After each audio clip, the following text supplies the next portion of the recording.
Aslar bugungi darsimiz go'shtlik pesa oldi bilan qo'riqqachimizga muvofiq ximya turishni to'kib olamiz. Ximya turishini oz ko'pligini yo'g'ran uninglarni oz ko'plik qarta belgilaysizlar. Buni to'kib olgandan keyin oldin qo'l kuymaydi haroratga limonini qo'yib olamiz. Buni qo'yib oldik. Buni aralashtirib ximya turishni eritib yutamiz. Ximya turish erib bo'lgandan keyin amlik qadamda ximir yo'g'irish uchun un selib olamiz. Ya'ni men tayyorlagan pesaning miqdori 2 pesa chiqarish uchun men 2 chin un ishlatdim. Ya'ni chinamdan cho'ng kichikroq o'tir holatga china xonimlar.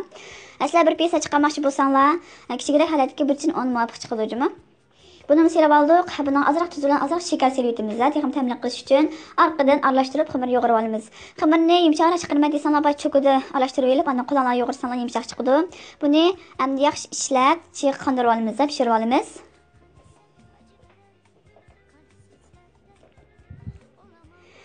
Yaxshi ishlab bo'lgandan keyin endi ximirning yuz qismini yepib, 3 soat atrofida bo'ldiramiz.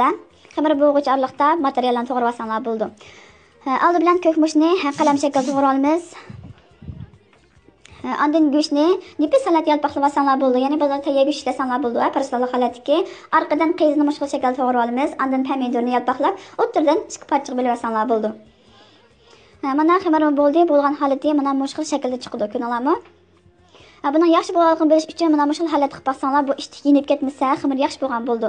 Endi amaliy muvofiq un sepib olgandan keyin biz bo'lgan ximirni ep turib, buni bir qur ishlab yetamiz. Ishlab bo'lgandan keyin buni 2 parchaga bo'lib yetamiz.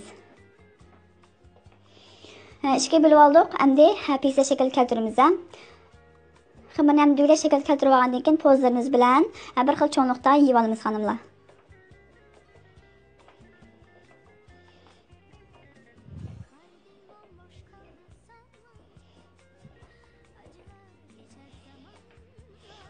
Mana buni ich buldik. Endi tayyorlab olgan qilib, ya'ni lis qilsanglar bo'ldi yoki aynan qajinglar bo'lsa qajiq qilsanglar bo'ldi. Keyin mayli yutib solamiz, askartish. Buni sepib olgandan keyin endi buni yuz qismini bir qur mayli yutib, virkalar bilan chekib olamiz. Bunday qilishga sabab duxovkani pesanindan ko'p ketmasligini oldini uchun orqadan pomidor qiyam surib olamiz. Tayyor pomidor qiyam ishlatdim xonimlar. Orqadan naylav, ya'ni pishloq sepib olamiz. O'zingizga yoqtirgan pishloq sepinglar. Orqadan go'shtni sepib olamiz.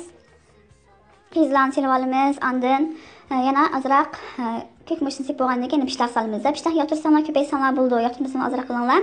Ondan to'g'rab olgan pomidorni silib oldik bezak uchun. Mana eng oxiri bitgan shakli, mana mushkul holatda bezab oldim, ko'rdinglarmi? Endi buni duxovkaga silib pishirib olamiz xonimlar. Duxovkaning qiziqligini o'zingizlarning o'sha duxovkasini ahvoliga qarata tanishlaysizlar. Men darsxonada so'zlab o'taman. Mana aslan bugun go'shtlik pesa pishib chiqdi. Intayin yeyishlik, ham yumshoq, ham elastik nihoyat yuqori holat chiqdi. Elastikning yuqori holat chiqishiga sabab pishloqning miqdori ko'p bo'lganligi uchun, ko'rdinglarmi? Bu hamma oilasini opaqinglar, ham yeyishlik, ham ataylik noshtalarga bek mos keladigan taom turi. Shu bilan bugungi darsimiz tamom xonimlar.